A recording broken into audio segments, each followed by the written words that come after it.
Sir, ലോകത്തെമ്പാടുമുള്ള പ്രവാസി മലയാളികളുടെ ക്ഷേമം ഉറപ്പാക്കുക, പരാതികൾ പരിഹരിക്കുക, അവകാശങ്ങൾ സംരക്ഷിക്കുക, മടങ്ങിയെത്തിയവരെ പുനരധിവസിപ്പിക്കുക, സംസ്ഥാനത്ത് പ്രവാസി നിക്ഷേപം പ്രോത്സാഹിപ്പിക്കുക എന്നിവയാണ് നോർക്ക വകുപ്പിൻ്റെ പ്രധാന ലക്ഷ്യങ്ങൾ. നോർക്ക റൂൾസ്, കേരള പ്രവാസി കേരളീയ ക്ഷേമ ബോർഡ് എന്നിവ മുഖാന്തരം പ്രവാസികൾക്കായി സർക്കാർ വിവിധ ക്ഷേമ പദ്ധതികൾ നടപ്പിലാക്കിയിട്ടുണ്ട്. തിരിച്ചെത്തിയവരിൽ സാമ്പത്തികമായി പിന്നോക്കം നിൽക്കുന്നവർക്ക് ചികിത്സാ ധനസഹായ പദ്ധതി, സാന്ത്വന, പ്രവാസി പുനരധിവാസ പദ്ധതിയായ ND പ്രൈം, പ്രവാസികളുടെ ഏകോപന പുനഃസംയോജന പദ്ധതിയായ പ്രവാസി ഭദ്രത, തൊഴിൽ പോർട്ടൽ, നോർക്ക വാണിജ്യ കേന്ദ്രം എന്നിങ്ങനെ വിവിധ പദ്ധതികളാണ് ഉള്ളത്.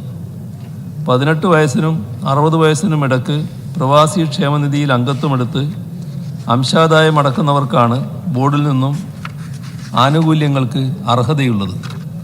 നിലവിൽ 8 ലക്ഷത്തോളം അംഗങ്ങളും 70,000-ഓളം പെൻഷൻകാരുമാണുള്ളത്. കൂടാതെ പ്രതിമാസം 8,000-ഓളം പ്രവാസികൾ പുതുതായി അംഗത്വത്തിന് അപേക്ഷിക്കുകയും 2,000-ഓളം പേർ പുതുതായി പെൻഷന് അർഹത നേടുകയും ചെയ്തിട്ടുണ്ട്. മുൻകാലങ്ങളെ അപേക്ഷിച്ച് ഇതിൽ വൻ വർധനവുണ്ടായ സാഹചര്യത്തിൽ പരമാവധി വേഗത്തിൽ അപേക്ഷകളിന്മേൽ തുടർ നടപടികൾ സ്വീകരിച്ചു വരികയുമാണ്.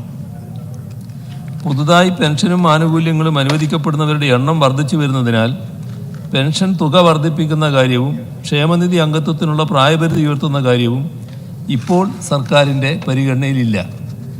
പ്രവാസികൾ നേരിടുന്ന പ്രശ്നങ്ങൾക്ക് സത്വര പരിഹാരത്തിനായി എല്ലാ ജില്ലകളിലും ജില്ലാ കളക്ടർ ചെയർമാനായി ജില്ലാ പ്രവാസി പരാതി പരിഹാര സമിതികൾ രൂപീകരിച്ചിട്ടുണ്ട്.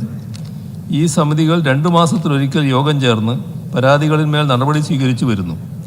കൂടാതെ പ്രവാസി മലയാളികളുടെ താൽപ്പര്യങ്ങൾ സംരക്ഷിക്കുന്നതിനും ക്ഷേമം ഉറപ്പാക്കുന്നതിനും പ്രവാസി ഭാരതീയർ കേരളീയർ കമ്മീഷനും പ്രവർത്തിച്ചു വരുന്നുണ്ട്.